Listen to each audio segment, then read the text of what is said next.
आपने prime minister Modi के सामने भी परफॉर्म किया है जी। राइट, तो वो फीलिंग कैसी थी? One of my greatest achievements हैं ये। Originally belly dancing was actually berthing ritual के लिए यूज होता था। मदर्स अपने बेटियों को ये मूवमेंट सिखाती थी to prepare their bodies for childbirth. अगर मुझे शर्माते हुए अगर नीचे देखना है ना, तो वो नीचे देखकर ही वो फील आएगा। मैं वो आपको देख देख के शर्मा नहीं सकती हूँ। ऐसी मदर्स भी आई जिन्होंने बोला कि पर मैं तो करवा भी दूं, लेकिन इसके पापा कभी मानेंगे नहीं कि वो मैं अपने बच्चे को घुंघरू पहना के डांस करवाऊं। पैर बड़ी जोर से पटकते हैं नीचे जी। वहाँ पे पेन होता है? वो मेरा ब्रेकअप चल रहा है, रात भर रो रही हूँ और नेक्स्ट डे सुबह उठ के मेरी आंखें ऐसी सूजी हुई हैं। मैं ये नहीं बोल सकती कि मैं आज डांस नहीं करूँगी। मुगल डायनेस्टी के आने के बाद प्रोस्टिट्यूशन के साथ कहीं ना कहीं कथक डांस को जोड़ा गया। लड़की है तो घर की बेटी, घर की बहन ऐसे डांस नहीं करेगी घुंघरू बांधकर। ये है। घुंघरू पहन के नाच रही है क्या तू? क्रांत था आ मुरली मनोहर कृष्ण कन्हैया यमुना के तट पे विराजे। नमस्कार दोस्तों, मेरे पॉडकास्ट चैनल में आपका स्वागत है एक और नए एपिसोड के साथ। आज हमारे साथ हैं Devoshree, international dancer, Kathak dancer, Bollywood dancer, और आज हम इनसे इनकी लाइफ के बारे में कुछ चर्चा करने वाले हैं। बेसिकली जो मेन चर्चा होने वाली है वो कथक के ऊपर होने वाली है, क्योंकि कथक के टीचर भी हैं, साथ के साथ परफॉर्मर भी हैं। तो वेलकम करता हूँ मैम आपका। कैसे हैं आप? Thank you so much for inviting me Sandeep. मैं बिल्कुल ठीक हूँ, बढ़िया हूँ and I am looking forward. जी, तो देवश्री, हम सबसे पहले स्टार्ट करते हैं। कथक क्या चीज़ है? कथक का लेमैन थोड़ा सा इंट्रोडक्शन दे दीजिए जो आम आदमी को समझने में आसानी रहे। कथक जो है वो एक डांस फॉर्म है which is basically about story telling. जैसे एक फ्रेज है जो बहुत यूज होता है, कथा कहे सो कथक कहलावे।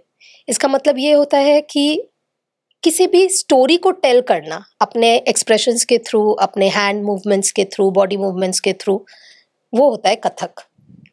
जी, तो कथक के अंदर जो बेसिक मेन लैंग्वेज होती है वो क्या होती है? जैसे कथक में लोग बोलते हैं संस्कृत भी यूज करते हैं लोग, अवधी भी यूज करते हैं। ओरिजिन जैसे कि यूपी से है कथक का, तो मेन लैंग्वेज कौन सी है कथक के अंदर? ऐसे हम ये नहीं कह सकते कि मेन लैंग्वेज एक पर्टिकुलर है और उसी पे ही सिर्फ कथक किया जा सकता है, क्योंकि क्या है ना, स्पेक्ट्रम बहुत वाइड है। जब आप कथक करते हो तो कॉम्पोजिशंस जो कथक की होती हैं वो कथक स्पेसिफिक बोल होते हैं, वो किसी भाषा के नहीं होते, वो कथक के ही बोल होते हैं। इसके अलावा जब आप कोई वंदना पे नाच रहे हो या श्लोक पे नाच रहे हो तो वहाँ पे संस्कृत आ जाता है। वहीं पर ही जो कथक में जो हमारे जो मास्टर्स थे, गुरुज थे, उन्होंने जब कवित वगैरह की रचना की, तो जैसे कि आपने बताया कि क्योंकि ये यूपी से आया हुआ है ये डांस फॉर्म, तो हमारे जितने ये मास्टर्स रहे हैं ये वहीं के रहे हैं, तो ब्रज और अवधी का यूज ज़्यादा हुआ है। अच्छा। तो इस तरह से बहुत ही एक वाइड स्पेक्ट्रम है और अलग अलग चीज़ों पे कथक को हम परफॉर्म करते हैं। जी, तो देवश्री जी, कॉस्ट्यूम की अगर बात करें, कथक खुद में ही एक ऐसी डांस फॉर्म है जो अलग है सबसे, है ना? तो जैसे डांस फॉर्म अलग है तो कॉस्ट्यूम्स में भी कुछ चेंज आता है अलग अलग डांस फॉर्म्स की तरह? बिल्कुल बिल्कुल। आप हमारे देश में 8 क्लासिकल डांस फॉर्म्स हैं और अगर आप देखोगे तो 8 में अलग अलग प्रकार की वेशभूषा या कॉस्ट्यूम यूज किया जाता है जब जी नर्तक मंच पे नाचता है। तो कथक में 2 तरह के, फीमेल्स के लिए मैं अगर बताऊं तो 2 तरह के कॉस्ट्यूम्स होते हैं। एक होता है जहाँ पे जो आर्टिस्ट हैं वो लहंगा चोली पहनती हैं दुपट्टे के साथ जी, और बेसिक श्रृंगार जो सारा रहता है। इसके अलावा Anarkali, specially after the Mughals came to India और मुगल एम्पररशिप के अंडर जब डांस होने लगा तो तब अनारकली है वो भी इंट्रोड्यूस हो गया। जी, डिफरेंट रीजन्स के हिसाब से अलग अलग कॉस्ट्यूम्स हैं। जैसे कि आप यूपी में करें तो यूपी का अलग एक कॉस्ट्यूम हो, आप जयपुर राजस्थान में करें वहाँ पे भी आई थिंक। जी नहीं, ऐसा नहीं होगा। कहीं का भी कथक, अगर कहीं पर भी कथक परफॉर्म किया जा रहा है तो आर्टिस्ट, फीमेल आर्टिस्ट आइदर लहंगे में करेंगी और वो अनारकली में करेंगी। डिपेंड करेगा आप कौन सा कॉम्पोजिशन परफॉर्म कर रहे हो। जैसे अगर मैं तराना परफॉर्म कर रही हूँ तो मैं अनारकली पहनूंगी, क्योंकि वो थोड़ा सा जो कॉम्पोजिशन है वो मुस्लिम साइड का कॉम्पोजिशन है। वहीं पर अगर मैं कोई वंदना कर रही हूँ तो फिर मैं कथक लहंगा पहन के करूँगी, तो वो कॉम्पोजिशन पे डिपेंड करेगा। एंड देन शुद्ध कथक तो आप किसी भी कॉस्ट्यूम में कर सकते हो। So it will not depend on the area, but it will depend on what you are performing. Okay, तो बेसिकली आप कहाँ से हैं वैसे? So I am a Bengali natively, but मैं कभी रही नहीं हूँ बंगाल में। मैं अलग अलग जगह रही हूँ। My father had a transferable job in SBI, सो हम हमेशा मूव करते रहे। अभी बहुत सालों से मैं दिल्ली में ही हूँ, यहीं पर ही काम करती हूँ। कहते हैं कि बंगाल की लड़कियां बहुत सुंदर होती हैं और उनकी आर्ट फॉर्म भी उतनी ही सुंदर होती है। तो आप कितने टाइम से ये आर्ट फॉर्म परफॉर्म कर रहे हैं? It is true that Bengali girls as well as boys, they are famous for performing some art form. तो हमारे फैमिलीज में होता है कि परफॉर्मिंग आर्ट्स पे बहुत ध्यान दिया जाता है बचपन से ही। तो मैं भी बचपन से ही कथक सीखती आई हूँ और बस अभी तक जर्नी चल ही रही है। अच्छा, तो जैसे कि आपने फीमेल्स का बहुत जिक्र किया आपने इसमें बार बार, क्या कथक सिर्फ फीमेल्स के लिए ही है? बिल्कुल नहीं। जैसे कि मैंने बोला कि उस समय में वेशभूषा, क्योंकि वो 2 अलग अलग वेशभूषा है, मैं डिस्क्राइब कर रही थी, बट ऐसा कुछ भी नहीं है कि फीमेल्स के लिए ही है। हमारे यहाँ बहुत दिग्गज बड़े बड़े आर्टिस्ट, पता ही है आपको, नेशनल इंटरनेशनल लेवल पे मेल्स रहे हैं। राइट। बिल्कुल भी जेंडर बायस नहीं है, दोनों ही जेंडर्स के लिए ये डांस फॉर्म्स हैं। जी, कथक को कहा जाता है भगवान शिव और पार्वती से लिंक किया जाता है, अर्धनारीश्वर की फॉर्म जो है उसे बोला जाता है। वो आप बताएंगे उसके बारे में? कुछ डीप नॉलेज है आपके पास कुछ ऐसा? जी बिल्कुल। देखिए, कथक को हमेशा ही शिव पार्वती, राधा कृष्ण, इन सब से जोड़ा हुआ है, जोड़ा गया है।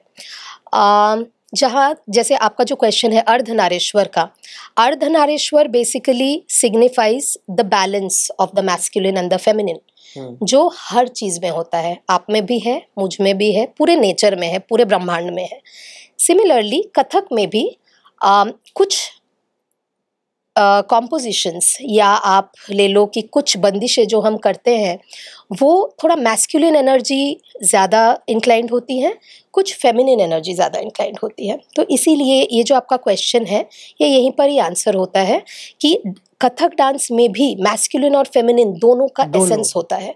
हमारे यहाँ पे जैसे कई सारे परने वगैरह हैं, वो बहुत अग्रेसिव, ताल धमार वगैरह में जो नाचा जाता है बहुत ही अग्रेसिव कॉम्पोजिशंस होते हैं, वो masculine side, Shiva side denote करता है। और वहीं पर ये सारे पखावज बजते हैं साथ में जब हम ये चीज़ें प्रस्तुत करते हैं। तो उसी के साथ जो तबला के साथ हम जितने भी कॉम्पोजिशंस नाचते हैं वो थोड़ा सा लास्य की तरफ चला जाता है, सॉफ्टर साइड पे चला जाता है। वो पार्वती जी का जो एनर्जी है वो डिनोट हो जाता है उससे। जैसे कि काफ़ी सारी डांस फॉर्म्स हैं, अगर आप बात करें कथक है, कुचिपुड़ी है, भरतनाट्यम है, तो फेशियल एक्सप्रेशंस की अगर हम बात करें तो बेसिकली जितनी भी डांस फॉर्म है, क्या चीज़ ज़्यादा इम्पोर्टेंट होती है?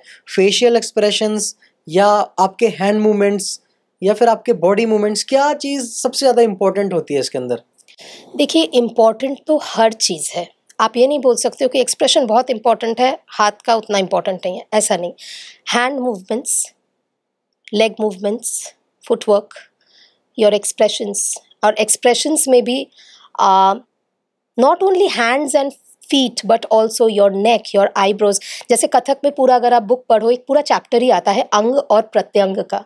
तो उसमें जितने अंग हैं और जितने प्रत्यंग, मतलब हमारे छोटे बॉडी पार्ट्स, जैसे आईब्रोज वो कैसे यूज करना है, लिप्स को कैसे यूज करना है, ये छोटे छोटे चीज।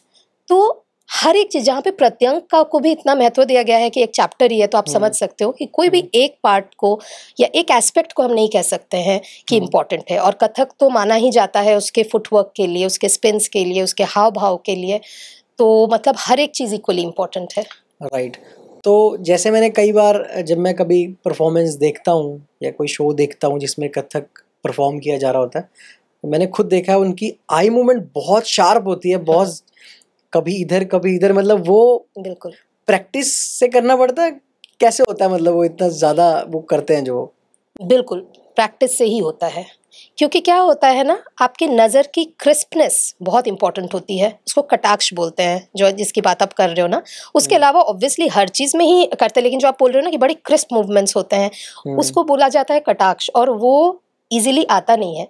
तो जब हमने भी अपने गुरुओं से सीखा तो उन्होंने भी यही बोला कि डांस प्रैक्टिस करना अलग है, लेकिन कभी कभी एक्सप्रेशंस के लिए बैठ के सिर्फ अपने नज़र को सेंटर से ऊपर फेंकना, सेंटर से बीच में फेंकना, सेंटर से नीचे फेंकना, उसकी प्रैक्टिस करो बैठ के, कम से कम नहीं तो आधा घंटा। तो वो अच्छा। बहुत इंपॉर्टेंट चीज़ तो होती मुझे है। तो अभी भी प्रैक्टिस आपकी से नजरों में वही दिख रहा है। वही बात है। वही दिख रहा है, आप कभी भी अपनी नजरें कहीं भी ले जा सकते हैं ना। हाँ। राइट, ये बहुत ही मजेदार बात है वैसे। बिल्कुल मजेदार बात है, और लोग एक्चुअली ना इस चीज को फील नहीं करते हैं। ये बहुत इंपॉर्टेंट पॉइंट है एक्चुअली। हाँ। क्योंकि हम हैंड मूवमेंट्स, मैम चक्कर कैसे करना, ये सब तो करते हैं, लेकिन हाथ के साथ साथ गर्दन कितना मुड़ना चाहिए, ज्यादा मुड़ गया तो भी प्रॉब्लम है, कम मुड़ गया तो भी प्रॉब्लम है। अप्रोप्रिएट कितना जाना चाहिए, उसके साथ साथ आइज कितनी जानी चाहिए। गर्दन यहाँ है तो आइज कहाँ होएगा, कभी ऊपर होएगा, कभी नीचे होएगा, कभी बीच में होगा, आपको पता होना चाहिए। तो इट्स लाइक, ये मुझे ऐसा लग रहा है जब मैं आपको देख रहा हूँ तो आपका आई मूवमेंट बहुत ज्यादा है, मतलब हाँ। वो वाला ना, तो मतलब ध्यान ही वहीं चला जाता है। अट्रैक्शन मतलब बेसिकली वही है ना कि अट्रैक्शन आपको देना है, जो आप मूवमेंट्स दे रहे हो उसे लोग देखें, ध्यान से देखें, है ना। तो इसको समझना कितना मुश्किल है किसी आम इंसान के लिए, क्योंकि हर चीज के पीछे एक लॉजिक है। वो आंखें नचाना, उसके पीछे भी एक लॉजिक है। तो किस तरीके से आप इसको एक्सप्लेन करेंगे कि ये क्यों जरूरी है। मतलब आइज का मूवमेंट, जैसे बेसिकली आइज का मूवमेंट बहुत इंपॉर्टेंट रोल निभाता है। अगर हम किसी इंसान को देख रहे हैं तो हम उसकी आइज को सबसे पहले नोटिस करते हैं कि उसकी आंखें, साइकोलॉजी के हिसाब से भी अगर आप किसी की आंखों को देखते हो तो आप समझते हो बेसिकली कि वो क्या सोच सकता है, क्या वो कर सकता है, कैसी बातें उसके दिमाग में चल रही होंगी। तो आई बहुत इंपॉर्टेंट रोल निभाती है, और अगर आपके आई के मूवमेंट्स वैसे हो रहे हैं तो वो मेरे को लगता है कि काफी जरूरी भी पार्ट है उसका। बहुत जरूरी पार्ट है एक्चुअली। जैसे आपने बोला ना, आम आदमी, मतलब जब मेरे यहाँ पर भी स्टूडेंट्स आते हैं तो सबसे ज्यादा डिफिकल्ट पार्ट ना यही होता है। Hand movements, foot movement, body language थोड़ा बहुत हम करा के वो फिर भी जल्दी आने लगता है, 2-3 महीने में थोड़ा दिखने लगता है।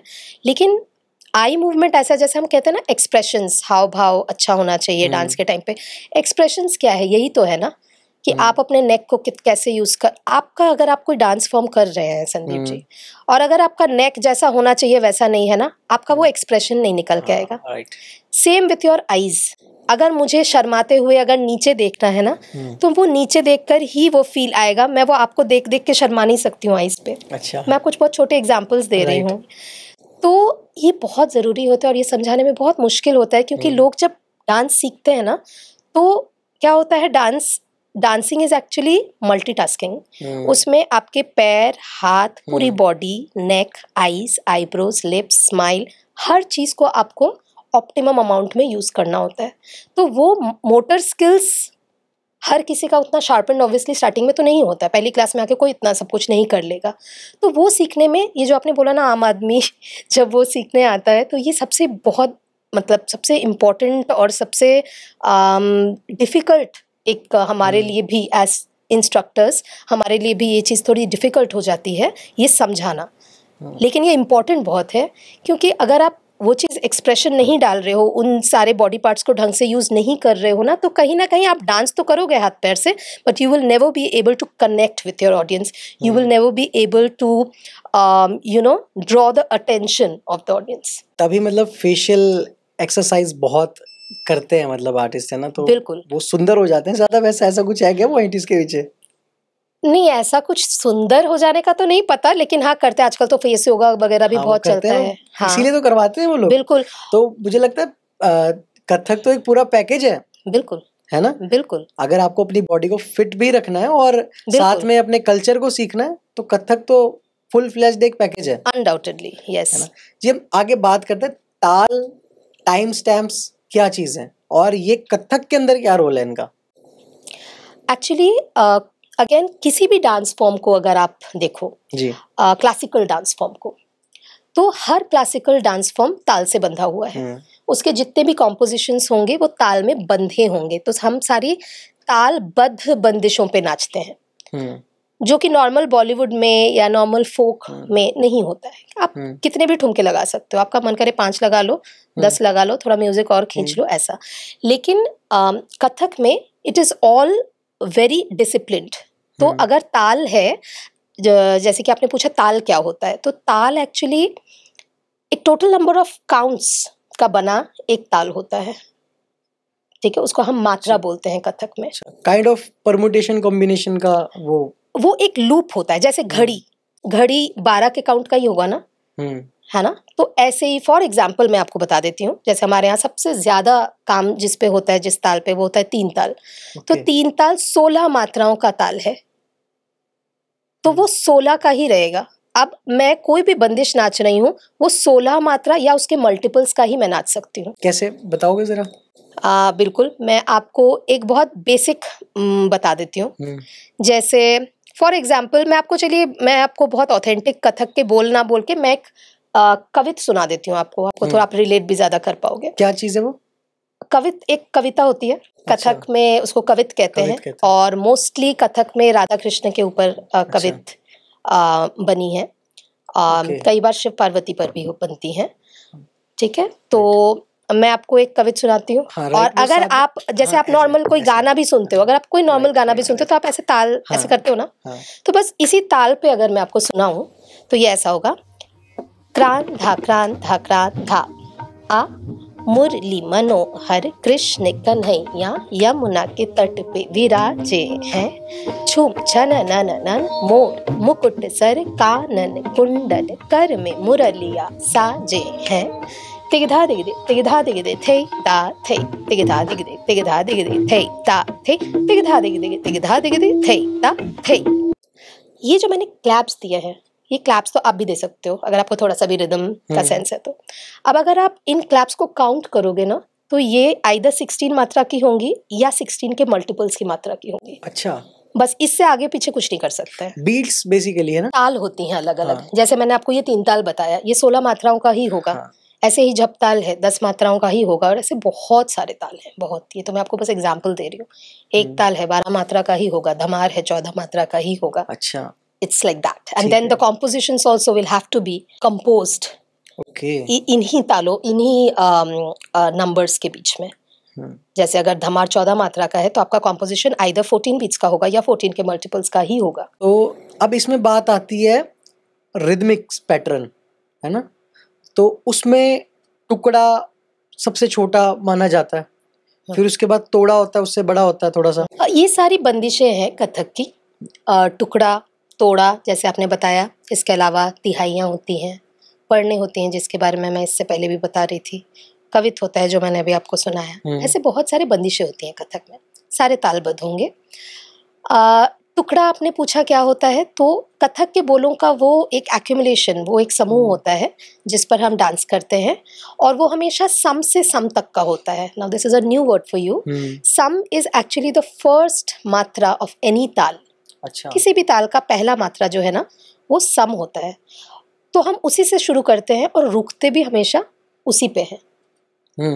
जैसे हम सुबह घर से निकलते हैं, काम वाम करते हैं, सारा अपना दिन पूरा निकालते हैं, लेकिन आते रात को वापस घर पे ही है ना, वैसा ही है।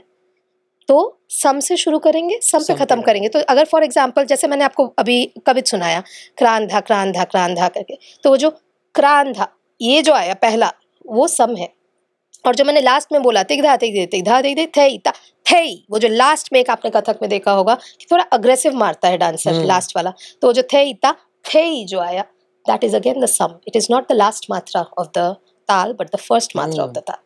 So this is a टुकड़ा, मतलब टुकड़ा छोटा सा एक कॉम्पोजिशन होगा जो सम से सम तक का होगा, ये टुकड़ा होता है। तोड़ा जैसे आपने बताया कि वैसे ही जैसे 3 ताल अगर है, अब 3 ताल में बहुत सारे आवर्तन चल रहे हैं, 16 के जगह मैंने 48 मात्रा का कोई आपको कॉम्पोजिशन सुना दिया, बड़ा हो गया वो, तो वो तोड़ा कहलाएगा। राइट जी, मेरे लिए थोड़ा सा मुश्किल है ये जी समझना। अभी एक्चुअली इट्स ऑल मैथमेटिकल। नहीं वैसे वो जब आप करते हो, बैठते हो कॉपी पेन लेकर, बोलों को लेकर, जो आपके लिए अभी ऑब्वियसली बहुत मतलब न्यू है, आपके लिए एलियन वर्ड्स हैं ये, और तो इसीलिए ये एक बहुत ग्रेजुअल प्रोसेस होता है कथक लर्न करने का, क्योंकि एक दिन में समझ में नहीं आता है। बट मुझे लगता है कि आज का ये वीडियो देखने के बाद हमारी ऑडियंस को ये समझ आ जाएगा कथक क्या है और कैसे परफॉर्म किया जाता है ना, बेसिक इन्फॉर्मेशन। और मुझे लगता है बेसिक से ज़्यादा इन्फॉर्मेशन उन्हें आज मिल जाएगी कथक के बारे में जी।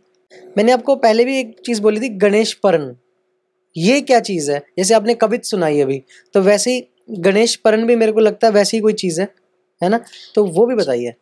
जहाँ पर भी परन वर्ड आ जाता है ना, वहाँ पे पखावज को हम ठीक है। मेंशन करते हैं। पखावज एक इंस्ट्रूमेंट होता है जो ढोल जैसा दिखता है, one side is narrower, other side is broader, और उसका जो आवाज होता है वो बहुत हैवी होता है। जैसे कि मैंने आपको बताया कि परन शिव जी के एसेंस के साथ, हम मैस्कुलिन एसेंस के साथ रिलेट करते हैं, क्योंकि वो पखावज का बोल बहुत हैवी होता है। तो उसके साथ मैच करने के लिए अगर मैं ये तबले वाले बोल यूज करूंगी ना, सिर्फ ता थे तिगधा, ये छोटे छोटे प्यारे प्यारे सॉफ्ट वाले वर्ड्स हैं, उसके साथ थोड़े हैवी वर्ड्स चलते हैं। तो अच्छा। कथक के ही वर्ड्स हैं, धागेन, तागेन, धाकिड़ धुमकिड़, धाकिड़ तक धुमकिड़ तक, अच्छा। धिलांग, तड़ान, धड़ान, ये सारे हैवी वर्ड्स आ जाते हैं। जब किसी कॉम्पोजिशन में ये वर्ड्स हो तो आप समझ लो कि ये परन है। ओके।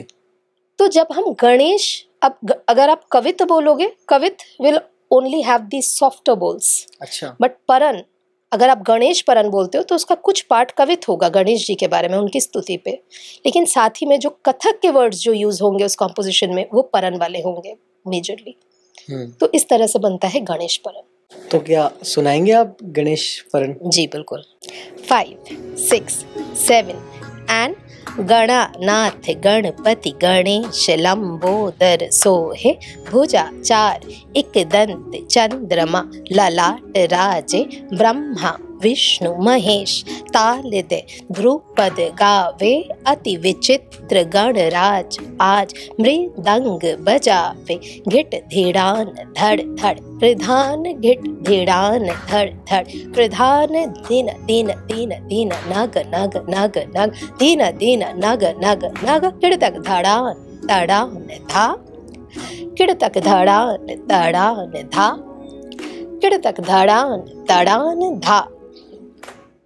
ये वर्ड्स काफी अग्रेसिव है वैसे, पर मुझे लगता है आपने इन्हें बहुत सॉफ्टली आपने इन्हें वो बोल हाँ, दिया है ना? क्योंकि जब आप पढ़ंत कर रहे हो, फॉर एग्जांपल अगर मैं स्टेज पे हूँ और माइक में मैं पढ़ंत कर रही हूँ किसी डांसर के लिए, तो मुझे एक उतने लेवल पे बोलना पड़ेगा कि सबको कान में वो सूदिंग भी लगे सुनने में। अच्छा। बाकी प्रोनाउंसिएशन का क्या है कि उस पे तो हम हमेशा वर्क करते रहते हैं। जो एक स्पीच है वो तो आप, जैसे कुछ तबला वादक होते हैं, कुछ और जो हमारे भी जो गुरु हैं उनके प्रोनाउंसिएशंस और आपको तगड़े समझ में आएंगे। मुझे तो लगा आपकी आवाज ही सुरीली है। नहीं, वो मतलब ठीक है, मैं ट्राई करती हूँ जितना बार सुरीला लग सके। वही मैंने बोला कि वो सुरीला लगना जरूरी भी है। राइट।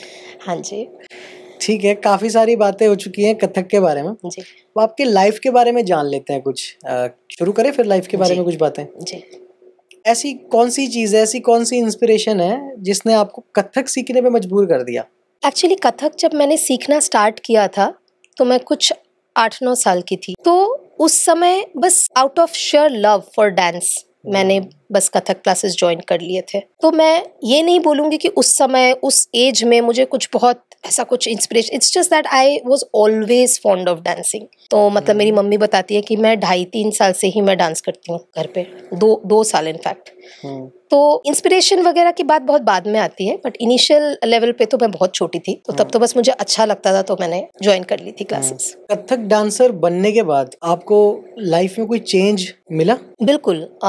कथक के बाद मुझे लगता है कि मैं एज अ पर्सन बहुत ज्यादा डिसिप्लिन्ड हो गई। मुझे हर एक चीज में, नेचर में, अपने आसपास, मुझे रिदम बहुत ज्यादा समझ में आने लग गया। मैं बहुत ज्यादा एंजॉय भी करने लग गई रिदम को, और कहीं ना कहीं मैं बहुत ग्राउंडेड हुई हूँ एज अ पर्सन कथक सीखने के बाद। आपके घर वालों ने आपको सपोर्ट किया मतलब डांसिंग के लिए? क्योंकि इंडियन मेंटेलिटी के हिसाब से आप एक बॉलीवुड डांसर भी हैं, साथ में आप बैले डांसर भी हैं।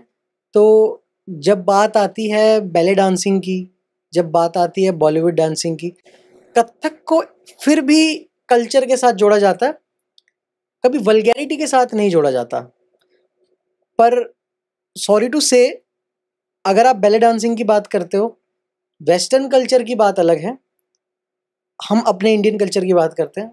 यहाँ पर बैले डांसिंग को लोग गलत नजरिए से देखते हैं। क्या मैं सही बोल रहा हूँ? पहले मैं आपसे ये कंफर्म कर लूँ। बिल्कुल सही बात है, किसी ना किसी लेवल पे तो बिल्कुल सही बात है। गलत नजरिए से देखते हैं। तो उसके बारे में जब आपकी फैमिली को पता लगा कि आप बैले डांसिंग करते हो, आप मैरिड हैं वैसे?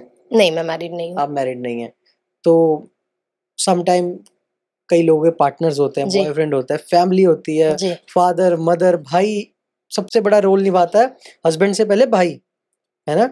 तो वो उस टाइम पे फैमिली प्रेशर कभी लगा आपको कि फैमिली चाहती है कि नहीं यार ये मत कर, वो ठीक था जो तू कर रही थी? फैमिली का कैसा प्रेशर था, कैसा रहा वो वक्त, मतलब यहाँ तक पहुंचने में? फैमिली का सपोर्ट तो मुझे हमेशा से रहा है, बचपन से सीखती हूँ। हाँ, मैं बंगाली फैमिली को बिलोंग करती हूँ, तो हमारे फैमिली में तो हमेशा सपोर्ट किया जाता है। इनफैक्ट और मतलब आगे से और प्रोत्साहन दिया जाता है कि आप कुछ एक आर्ट फॉर्म सीखो। स्पेशली म्यूजिक में तो बहुत ज़्यादा ही आप हर बंगाली फैमिली में देखोगे बच्चे या तो डांस सीखते हैं, या तो गाना सीखते हैं, या तो तबला सीखते हैं, कुछ ना कुछ रहता है। बट वो हॉबी की बात हो जाती है। बट जब मैंने इतनी पढ़ाई की, मुझे साइंस बहुत अच्छा भी लगता था। I have thoroughly enjoyed my studies. मैं बहुत अच्छे मार्क्स भी लाती थी, मैं टॉपर भी रही हूँ अपने पोस्ट ग्रेजुएशन तक। तो जब मैंने काम करना स्टार्ट किया तो मुझे 1.5-2 साल काम करके समझ आ गया कि मैं वो एन्जॉय नहीं कर रही हूँ। तब मैंने ऐसा कुछ फील हुआ कि इस काम के लिए मैं नहीं बनी? बिल्कुल, बिल्कुल ऐसा लगा मुझे। और कहीं न कहीं मुझे ऐसा लगता है कि शायद अगर मैं वो कंटिन्यू करती तो थोड़ा-सा मैं किसी एक डिप्रेस्ड स्टेट में चली जाती। और दूसरी बात ये कि मुझे अपना वर्थ समझ में नहीं आता था उस फील्ड में। अ, तब मैंने ये डिसाइड किया कि मैं अपना करियर स्विच करूँगी। तो उस टाइम पे जाके ऑब्वियसली पेरेंट्स थोड़े स्केप्टिकल तो थे कि कैसे, मतलब इतना अच्छा खासा एमएनसी जॉब छोड़ के जहाँ पे एक स्टेबल सैलरी है, अब बाकी बहुत सारे पर्क्स हैं, वो छोड़ के आप ये कर रहे हो। तो वो एक कहीं ना कहीं उनका एक वरी था। बट सपोर्ट हमेशा किया है मेरे पेरेंट्स ने। But at the same time I know there are many people जिनको ये सपोर्ट नहीं मिलता है। और जैसा कि आपने बोला कि डांस को लेके थोड़ा गलत तरीके से भी सोचते हैं। सिर्फ कथक बेली डांस ही नहीं, कथक में भी कई लोग बुरी तरह से सोचते हैं। अम, क्योंकि कहीं ना कहीं अगेन जैसे मैंने आपको बताया कि मुगल डायनेस्टी के आने के बाद एक प्रोस्टिट्यूशन के साथ कहीं ना कहीं कथक डांस को जोड़ा गया। Same is with belly dancing. Originally belly dancing was actually berthing ritual के लिए यूज होता था। मदर्स अपने बेटियों को ये मूवमेंट सिखाती थी to prepare their bodies for childbirth. अच्छा, जी, तो वो ये तो मुझे बर्थिंग पहली बार रिचुअल ही था। पता लगा आज। जी, वो बर्थिंग रिचुअल था। धीरे धीरे वो थिएटर में गया। एंड जैसे हमारा डांस, हमारा कथक जैसे इस पे आ गया ना राजा के कोर्ट रूम्स पे, वैसे ही उनके वहाँ पे वो बार डांसिंग में आ गया फिर बेली डांसिंग।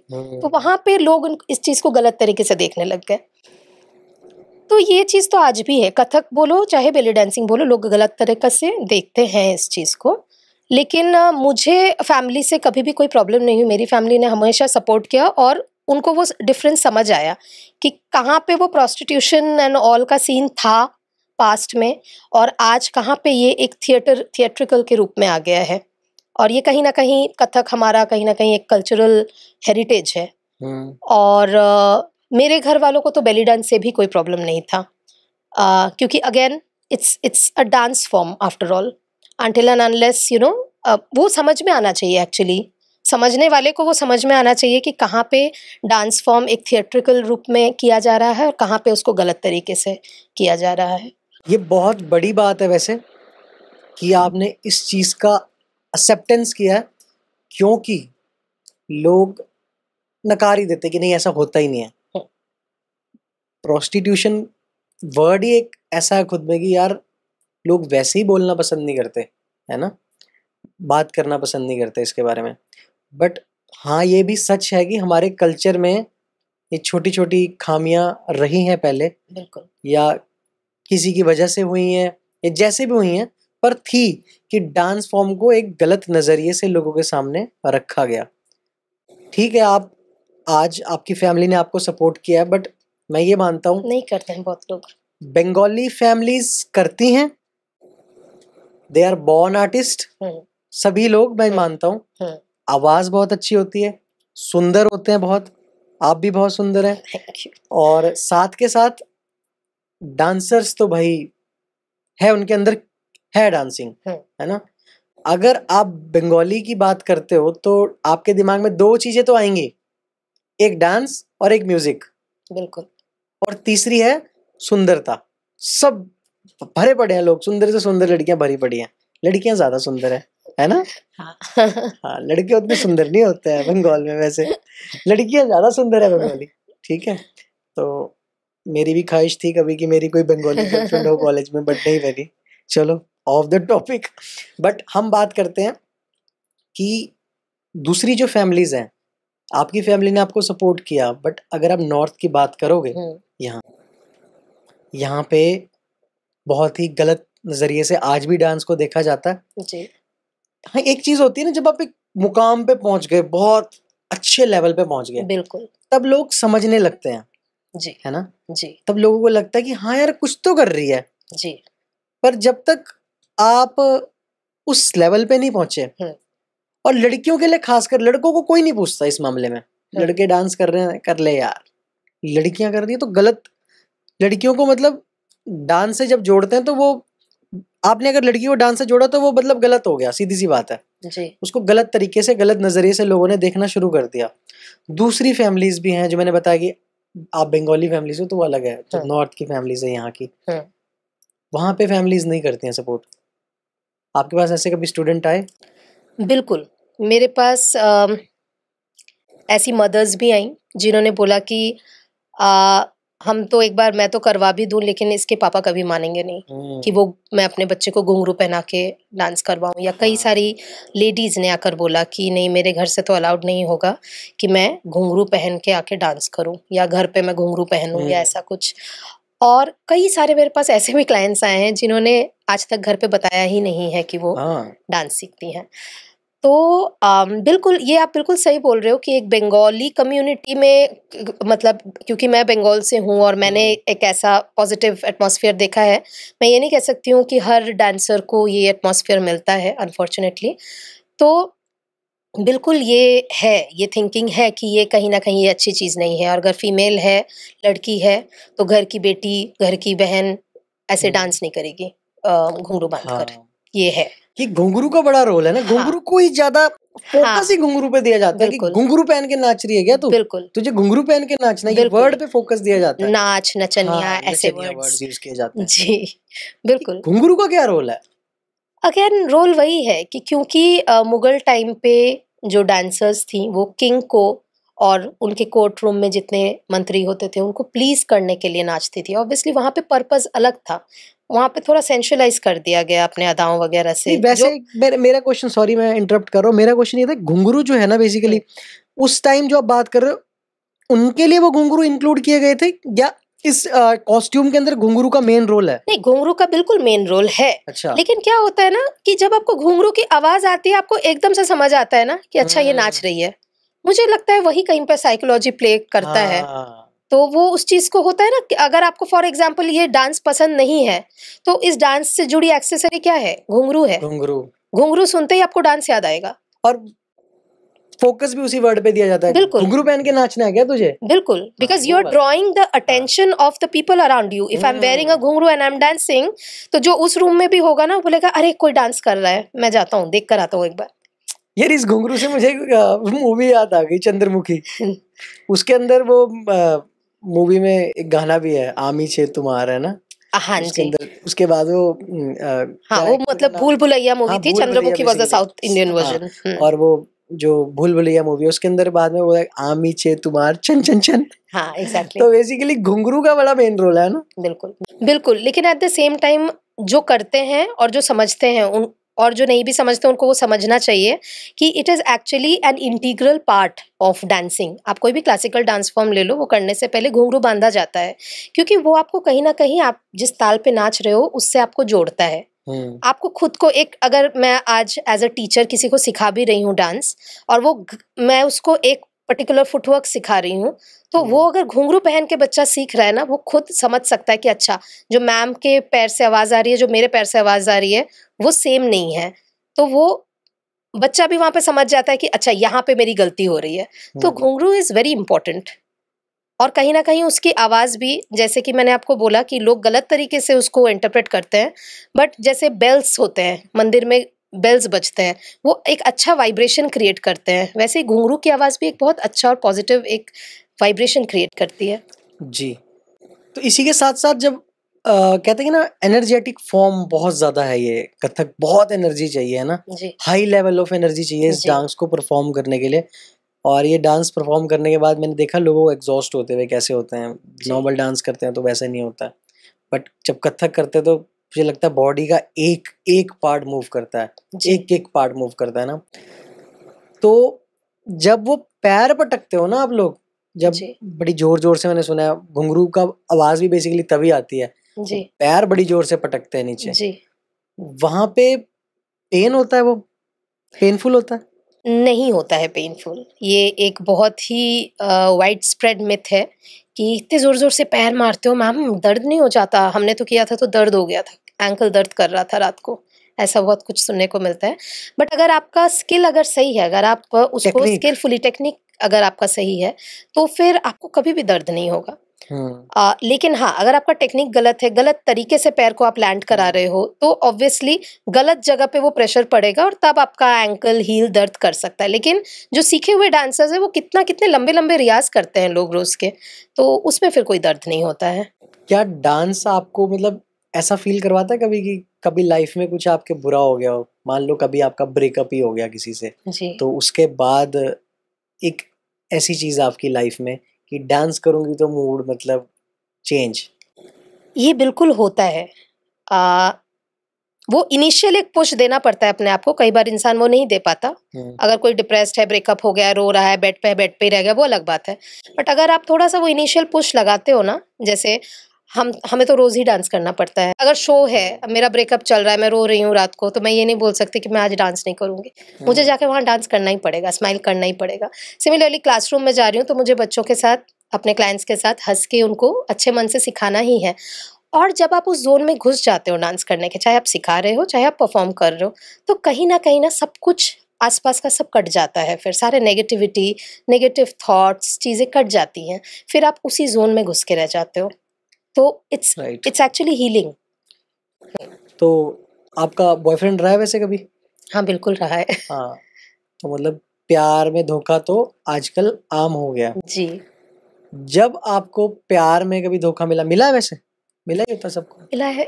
हाँ, सबको ही मिला होता है। हाँ, ठीक है, आजकल मुझे नहीं लगता इससे कोई बचा है, हाँ, सबको बिल्कुल। मिला है ना। हाँ। तो जब प्यार में आपको धोखा मिला, तब ऐसी कौन सी चीज थी जिसने देवोश्री को स्टिल वही रखा? मेरे साथ बिल्कुल हुआ है कि मैं मतलब मेरे साथ एक्चुअली में ये हुआ था कि मैं रात भर रो रही हूँ और नेक्स्ट डे सुबह उठ के मेरी आंखें ऐसी सूजी हुई हैं और मुझे पता है कि मुझे आज शो अप करना है कहीं पे। तो तब यही होता है कि एक्चुअली एक कहीं ना see I am the kind of person जो अगर बहुत दुखी भी है, लेटा हुआ भी है, रो रहा है, वो कुछ टाइम तक लेटेगा, रोएगा, लेकिन एक टाइम के बाद अगर मुझे कोई चीज़ करनी है तो मैं उठ के करूँगी। वो हो सकता है कि मेरा भी पर्सनल ट्रेट हो। लेकिन हाँ, जैसे मैंने आपको बताया कि एक बार जब आप वो डांसिंग में घुस जाते हो ना, उस ज़ोन में घुस जाते हो, it is a healing process. अच्छा। आजकल तो कितने सारे वर्कशॉप्स वगैरह होते हैं जो डांस मेडिटेशन हाँ, पे ही डांस ही होते हैं। करवा रहे हैं वो। वो डांस मेडिटेशन पे होता है हाँ। Actually. You meditate through dancing, through your movements. अच्छा। तो ये एक्चुअल में होता है कि जब आप डांसिंग जोन में घुस जाते हो, तब ये जितने भी आपके नेगेटिव थॉट्स हैं, ये कहीं ना कहीं आपके जाने लगते हैं, छूटने लगते हैं आपसे, और उस टाइम पे आप सिर्फ डांस ही कर रहे होते हो। हर कोई आपको क्रम्बल कर रहा हो, घर वाले, आपकी फैमिली, आपके दोस्त, सब कुछ मतलब पोच पोच हो गया, उस वक्त भी आपको लगता है कि सिर्फ एक चीज ऐसी है जो डांस मुझे बचा सकता है इन सब चीजों से? बिल्कुल, मुझे ऐसा लगता है क्योंकि कई बार ऐसा होता है कि इस तरह से बहुत लोनली फील होता है रात को, आप जब घर पे बैठो, कुछ गड़बड़ हो गया, फॉर एग्जांपल किसी फैमिली मेंबर के साथ या फ्रेंड्स के साथ या किसी के भी साथ, और आपको लोनली फील हो रहा है। उस टाइम पे अगर आप सब कुछ छोड़ के, मैं अपने आप को ये बोलूँ ना कि चलो छोड़ो, मुझे सोचना ही नहीं है इस बारे में, लेट्स कोरियोग्राफ समथिंग। मैं अगर अपनी कोरियोग्राफी पे बैठ जाती हूँ ना, उस समय डांस ऐसा हाथ पकड़ लेता है मेरा कि फिर मैं उस लोनलीनेस से निकल जाती हूँ। मेरा पूरा जो शिफ्ट है वो मेरी क्रिएटिविटी पे आ जाता है। So definitely yes. अगर आपको दोबारा जिंदगी मिले जी। तो आप क्या बनना चाहोगे? डांसर बनना चाहोगे या फिर वही अपनी साइंस वाली लाइन चूज करोगे? शुरुआत से क्या करोगे? मैं बिल्कुल हमेशा बार बार डांस की लाइन ही चुनूंगी। Studies and all everything is fine, लेकिन मेरा करियर हमेशा डांस ही रहेगा और मेरा हॉबी हमेशा डांस ही रहेगा, मेरा पैशन हमेशा डांस ही रहेगा। It will never change. आप डांस से कितना जुड़ चुके हो, मतलब डांस है ना, आपका डांस के लिए प्यार है, रिस्पेक्ट है। और एक आर्टिस्ट को क्या चाहिए होता है सबसे ज्यादा? तालियां या पैसा? सबसे ज़्यादा जो एक आर्टिस्ट को चाहिए होता है वो 2 चीज़ें होती हैं, एक है रिस्पेक्ट और एक है कदर। अगर मैं कहीं पर अपना आर्ट प्रस्तुत करने जा रही हूँ, आई वुड एक्सपेक्ट कि जिनके पास मैं जा रही हूँ वो उस चीज़ की कदर करे फर्स्ट। अच्छा। सेकेंडली उस मेरे आर्ट फॉर्म को और मुझे रिस्पेक्ट दे। मनी तो देखिए सबके सर्वाइवल के लिए इम्पोर्टेंट होता है। आज मेरी भी अकेडमी है, मेरे पास भी बच्चे आते हैं, मनी तो आएगा ही, वरना मैं सर्वाइव कैसे करूँगी। लेकिन अगर आप एक आर्टिस्ट की बात करो, मुझे पर्सनली ऐसा लगता है एंड आई थिंक ऑलमोस्ट सारे आर्टिस्ट इस चीज़ पर अग्री करेंगे कि कदर और रिस्पेक्ट तो ऐसी चीज़ है जो एक आर्टिस्ट हमेशा इन 2 चीज़ों का भूखा होता है। जी। आप सीखते सीखते सिखाने कब लगे? क्योंकि आपकी एक एकेडमी भी है डांसजा के नाम से, है ना? क्या सोच थी मतलब आपकी इसके पीछे कि मैं सिखाना भी शुरू कर दूंगा? मैं सीखती तो बचपन से ही हूँ, तब तो एज़ हॉबी ही मैंने परस्यू किया है। और जैसे कि मैंने आपको बताया पहले, मैंने साइंस के फील्ड में 2 इयर्स काम किया है। उसके बाद साथ ही साथ मैं डांस अपना कंटिन्यू भी कर रही थी, कथक। फिर एक पॉइंट पे मुझे ऐसा लगा कि मुझे अब ये टीच भी करना है, मुझे फैलाना है ये ज़्यादा से ज़्यादा लोगों तक। और कहीं न कहीं मुझे टीचिंग हमेशा से बहुत पसंद थी। जैसे अगर शायद मैं अगर डांस फील्ड में अगर मेरा करियर नहीं होता इन केस, तो हो सकता है कि मैं टीचिंग में ही जाती, भले ही because I also loved science. तो मुझे टीचिंग हमेशा से बहुत पसंद थी। तो जब मैं इस फील्ड में आई, मैंने सोचा कि मैं ट्राई करके देखती हूँ कि कैसा लगेगा मुझे। तो मैंने 1 ईयर पहले मैंने कहीं पर जॉब किया and I thoroughly enjoyed instructing and teaching. तो वहाँ से ही मेरी ये टीचिंग की जर्नी स्टार्ट हो गई। अच्छा। आपका कोई ऐसा स्टूडेंट मिला आपको जिसमें आपको खुद की झलक दिखाई दी हो? जब आप सीखते थे तब आपको लगा होगा यार ये मेरी तरह है यार ये स्टूडेंट। बिल्कुल, ऐसे बहुत सारे स्टूडेंट्स मिलते हैं। किसी का कुछ ट्रेट देखकर अपना कुछ याद आ जाता है, बिल्कुल ऐसा होता है। कोई बच्चा जिस तरह से अपने पैशन को एक पैशन को फ़ॉलो करने का जज़्बा हर बच्चे में नहीं होता है, कुछ-कुछ बच्चों में बहुत ज़्यादा दिखता है। वो देखकर याद आता है कि यार मैं भी ऐसी ही थी। या अगर जैसे मेरे टीचर ने कुछ गुस्से में बोल दिया कि तुमने ये नहीं किया, आप 5 बार करके लाओगे, तो मैं 5 बार वो करके लाती थी। ऐसे आज भी मेरे यहाँ कई सारे बच्चे हैं कि उनको अगर डाँट कर भी कुछ बोलो ना कि अब तुम ये करोगे, तो वो करते हैं। तो मतलब वो दिखता है, वो सिंसियरिटी और वो सारी चीज़ें। तो हाँ, मतलब कई सारे अलग-अलग बच्चों में अलग-अलग झलक दिखती है। हाँ या ना में आंसर देना। आप कभी झूठ बोल के डांस शो में गए हो या फिर परफॉर्म करने गए हो कभी घर वालों को बिना बताए? नहीं, या बॉयफ्रेंड को बिना बताए? ज़रूरत नहीं पड़ी। ओके। तो आपकी लाइफ में जितने भी पार्टनर्स रहे उन्होंने कभी रोका तो नहीं आपको? नहीं, मेरे लाइफ में बहुत ज़्यादा पार्टनर्स रहे नहीं हैं, लेकिन जो भी एक आध रहे उन्होंने कभी नहीं रोका। राइट। आपके पास ऐसे स्टूडेंट्स आते हैं जो झूठ बोल के आते हैं? बिल्कुल। आपने स्टार्टिंग में भी बताया था कि झूठ बोलते हैं वो जी, अपने घर वालों से जी, और फिर आपके पास डांस सीखने आते हैं। जी। आप उनको सपोर्ट करते हो? सम टाइम हो सकता है कि बच्चा अ, मतलब पैसा नहीं दे पा रहा है, वो हुँ, फीस नहीं दे पा रहा है, तो हुँ। आप क्या करते हो वहाँ पे? देखिए, घर से छुपाकर अगर कोई बच्चा आएगा तो शायद मैं एक बच्चे को अभी वो चीज़ पे सपोर्ट नहीं करूँगी, क्योंकि वो कहीं न कहीं बच्चा है। अगर वो 18 एंड अबव है, एडल्ट है, तो फिर मैं ज़रूर सपोर्ट करती हूँ। और अगर फाइनेंशियल क्राइसिस किसी को है, definitely I will be happy to help and I will definitely teach him or her without taking the fees. ये तो कोई बिल्कुल डाउट ही नहीं है इस चीज़ में। जी। कोविड के टाइम पे बहुत सारे ऐसे लोग आए भी थे, जिनको बहुत अच्छा। फाइनेंशियल क्रंच हो रहा था। जी। देखिए, डांस फॉर्म जो कथक है, आपने बताया कि इनको हमारे देवी-देवताओं के साथ जोड़ा गया है। जी। अर्धनारीश्वर की बात करी, भगवान शिव, पार्वती की हमने बात करी, आधा शिव और आधा पार्वती, है ना?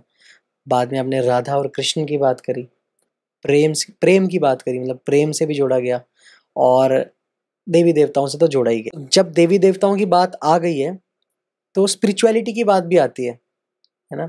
तो क्या ये जो डांस फॉर्म है, ये कोई रोल निभाती है स्पिरिचुअलिटी में?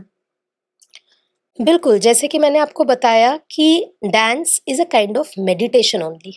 हुँ, मेडिटेशन में क्या होता है, आप कहीं न कहीं एक योग जुड़ जाता है ना? आप हुँ, कनेक्ट हो जाते हो भगवान के साथ। हुँ, आपका इंटेलेक्ट, आपका माइंड, आपका सोल भगवान के साथ जुड़ जाता है। हुँ, डांस में भी वही होता है। जब आप डांस आपने शुरू किया धीरे धीरे, जैसे मैंने आपको बताया वो ब्रेकअप वाले क्वेश्चन पे भी, कि आप धीरे धीरे डांस करते करते एक अलग एक जोन में चले जाते हो। वो जोन ऐसा होता है जो योग का जोन हो जाता है, जहाँ पे आप नहीं रहते हो, somehow you are out of this realm, और आप जुड़ जाते हो, कनेक्ट कर जाते हो आप एक सुपीरियर पावर के साथ। तो कहीं ना कहीं बिल्कुल dance is related to spirituality. क्या डांस रास्ता है, एक रास्ता कह सकते हैं हम डांस को स्पिरिचुअलिटी तक जाने का? बिल्कुल, अनडाउटेडली। अच्छा, तो आपको कभी ऐसा कोई मोमेंट फील हुआ है स्पिरिचुअलिटी से रिलेटेड कि मैंने आज डांस किया तो मुझे कुछ अलग फील हुआ? वो मेडिटेटिव फॉर्म में आप गए हो, जब आप स्टेज पे होते हो तो आप ऑडियंस को भी सेंस करते हो, साथ के साथ खुद को भी देखते हो कि मैं क्या हूँ? कभी लगा ऐसा कि मैं किस फॉर्म में चली गई हूँ, मैं इस वक्त में क्या हूँ? बिल्कुल, जब आप स्टेज पे जाते हो तो आप, फिर मैं देवश्री नहीं रहती ना, वहाँ जाके मैं एक अलग कैरेक्टर हो जाती हूँ। अच्छा। वही बात है कि जब वो अलग-अलग कैरेक्टर्स भी हम प्ले कर रहे हैं, उन 10 सॉन्ग्स में 10 अलग कैरेक्टर भी अगर मैं निभा रही हूँ, तो उस टाइम पे मैं वो कैरेक्टर हूँ। उस समय फिर मैं देवश्री नहीं हूँ। तो जैसे कि मैं बता रही थी कि आप, मैं कथक कर रही हूँ, वहाँ पे मैं कथक डांसर ही हूँ। ओके। वहाँ पे अगर मैं स्पिन्स ले रही हूँ, तो मैं वो खो गई हूँ, फिर कथक में खो गई हूँ। वहीं पर अगर मुझे एक कुछ थोड़ा वेस्टर्नाइज़्ड बॉलीवुड करना पड़ गया, जहाँ पे मैं थोड़ा kind of an entertainment zone में हूँ, तो मैं वहाँ पे पीपल प्लीज़िंग ही करूँगी, एंटरटेन करूँगी। तो वो अलग-अलग कैरेक्टर्स में आप अलग-अलग बनना ही पड़ेगा आपको, वरना आप वो इमोशन नहीं एक्सप्रेस कर सकते। राइट। जी, तो आपने बड़े-बड़े स्टेजेस पे परफॉर्म किया है ना, इंटरनेशनली भी आपने परफॉर्म किया है, जी, नेशनली तो अब आम बात है आपके लिए। जी, आपने प्राइम मिनिस्टर मोदी के सामने भी परफॉर्म किया है, जी। राइट? तो वो फीलिंग कैसी थी? ये I think one of my greatest achievements हैं ये। ऐसे एक प्राइम मिनिस्टर जिन्होंने हमारे देश को इस मकाम तक पहुँचाया है, जिन्होंने इतने इतने पॉजिटिव डेवलपमेंट्स किए हैं हमारे देशवासियों के लिए, देश के लिए। उनको सामने से एक तो देखना, जिस तरह के वो एक पर्सनैलिटी हैं, इतने इंटिमिडेटिंग एंड इतने इम्प्रेसिव, एक तो उनको सामने से देखना ही एक बहुत अलग मेरे लिए एक्सपीरियंस था। अम, और ऑब्वियसली उनके लिए कुछ कोरियोग्राफ करना और उनके सामने परफॉर्म करना, ये तो बहुत ही बड़ी बात हो जाती है। मतलब ये मेरा one of my like proudest moment है मेरे करियर का। तो बहुत ही नर्वस भी थे, लेकिन बहुत ही एक्साइटेड भी थे, और मतलब ही वाज सो पोलाइट कि उन्होंने अलग से आके ग्रुप को अच्छा। उन्होंने अलग से ग्रीट भी किया। एंड अलग इट वाज फीलिंग थी अ ना? Very beautiful feeling, very beautiful and very powerful as well. अच्छा। यस। और इंटरनेशनल स्टेजेस पे परफॉर्म किया है, मतलब दुनिया के सामने आपने परफॉर्म किया है, जी, वर्ल्ड वाइड, है ना? जी, वो भी एक अलग फीलिंग रही होगी स्टेज पे, मतलब आपको लाखों लोग देख रहे हैं एक साथ। जी, बिल्कुल, बिल्कुल। बहुत ही अलग एक्सपीरियंस होता है और बहुत ही प्राइड फ़ील होता है। जैसे कुछ फेस्टिवल्स ऐसी होती हैं जहाँ पे आप अपने देश को भी रिप्रेजेंट कर रहा रिप्रेज़ेंट करते हो, तो वहाँ हाँ। पे एक अलग ही इमोशन आ जाता है। जब आप बाहर परफॉर्म करते हो तो मतलब और भी जो दूसरे कल्चर के लोग होते हैं, जी, दूसरी कंट्री के लोग होते हैं, जिन्हें कुछ समझ नहीं आ रहा कि हो क्या रहा है, क्योंकि गेस्ट एज अ गेस्ट तो उन्हें भी बुलाया जाता होगा वहां पे, जी, है ना? तो वो कैसे अप्रिशिएट करते हैं? उन्हें, उनके लिए तो अलग चीज होती है, ये क्या कर रहा है, मतलब क्या कर दिया इन्होंने, ये है क्या, है ना? बिल्कुल, बिल्कुल। इम्प्रेसिव होता है उनके लिए वो काफी। बहुत इम्प्रेसिव होता है। देखिए थोड़ा बहुत आइडिया तो विदेश में भी है कि बॉलीवुड क्या है। Bollywood is very famous. तो कुछ जगहों पे तो in fact they are very crazy about Bollywood. जैसे हम इजिप्ट गए थे। इजिप्ट में तो people are very crazy about Bollywood. तो वहाँ पे तो ऐसा सीन नहीं होता कि उनको पता नहीं है। तो अगर कोई बॉलीवुड शो हो रहा है, दे आर लाइक गागा अच्छा। Over it. हाँ जी। तो बट हाँ, कुछ ऐसे कंट्री जैसे हांगकांग वगैरह पे, वहाँ पे थोड़ा कम है, लेकिन वहाँ पर भी हमारा मतलब हमें रिस्पॉन्स बहुत अच्छा मिला था। हमने एक्सपेक्ट नहीं किया था, but response was very good. तो कहीं न कहीं एक्चुअली क्या होता है ना, हमारा जो कल्चर है, हेरिटेज है, हमारे डांस फॉर्म्स, बॉलीवुड, सारी चीज़ें इतनी कलरफुल और वाइब्रेंट है ना, वो हर किसी को आकर्षित कर लेता है। और कॉस्ट्यूम्स वगैरह जो हमारे होते हैं, वो इतने कलरफुल होते हैं, वाइब्रेंट होते हैं, वो सारे लोग उस पे अट्रैक्ट हो ही जाते हैं। आपने दे हांगकांग की एन्जॉय। बात की ना, तो जी, हांगकांग में लोग, मतलब जैसे हमारे इंडिया में बंगाली जो फेशियल स्ट्रक्चर होता है बेसिकली, वो जी, हांगकांग के लोगों से थोड़ा मिलता जुलता है ना? जी। आपको कभी किसी ने बोला कि आप हांगकांग के ही हो क्या, ऐसा कुछ बोला? हांगकांग की तो नहीं बोला है, लेकिन मज़ाक कर के मुझे थोड़ा ऐसे बोलते थे कि तुम तो बुद्धा जैसी दिखती हो। अच्छा। ऐसा बोला, हाँ। नहीं, आप बहुत सुंदर हैं। आज का पॉडकास्ट काफी लंबा हो चुका है, मजेदार, बहुत मजा आया। कथक के बारे में बेसिक इन्फॉर्मेशन आपको मिली। देवश्री, डांसर हैं, बैले डांस भी करते हैं और साथ के साथ बॉलीवुड डांसिंग में भी हैं, साथ के साथ कथक जो इनका मेन जोनर है, और एज अ टीचर भी वहाँ पे करते हैं। आप एज अ टीचिंग में तो आपने बताया कि काफ़ी सारे स्टूडेंट्स को आपने अभी तक टीच किया और कर भी रहे हैं ना जी। तो यार कभी कभी तो मेरा मन भी हो जाता है जब यहाँ पे कोई गेस्ट आता है ना, वो अपनी कोई ऐसी कोई स्किल बताता है तो मुझे लगता है यार मुझे भी सीखना चाहिए, जी। है ना। तो सीख सकता है कोई भी। अगर आप भी कथक के बारे में कुछ इन्फॉर्मेशन लेना चाहते हैं और सीखना चाहते हैं तो देवश्री इज़ देयर, ठीक है। कभी भी डिस्क्रिप्शन में जाइए, वहाँ पे इनका जो इंस्टाग्राम हैंडल होगा वो मैं दे दूंगा, ठीक है। कॉन्टैक्ट डिटेल्स वहाँ पे होंगी। किसी का दिल हो सीखने का तो सीखिए भाई, क्योंकि डांस खुद में ही एक अलग चीज़ है ना, एक खुद में एक अलग स्किल है। वो सीखना एक बहुत बड़ी बात है, हर कोई नहीं सीख पाता। जिसके अंदर जुनून होता है, जिसके अंदर वो करने का होता है कि ना कुछ करना है, वो ही कर सकता है। और ऐसे ही देवश्री आप भी हैं, और आपका जो पर्सनली आपने मुझे अपने बारे में बताया मुझे बहुत अच्छा लगा, ठीक है। Thank you so much, thank आपने यू सो अपना मच। प्रीशियस टाइम हमें दिया। मुझे सच में रियली बहुत मज़ा आया आज, और मैं मानता हूँ कि मेरी ऑडियंस जो है उसको भी बहुत मज़ा आया होगा। आप जैसे कि आपका क्यूट से हैं आप, और साथ में अपने काफ़ी प्यारे-प्यारे point to the point answer दिए हैं। मुझे रियली आपका बहुत पसंद आया। Thank you thank you so so much. Much. Thank you so much. Loved it. Thank you. Ji.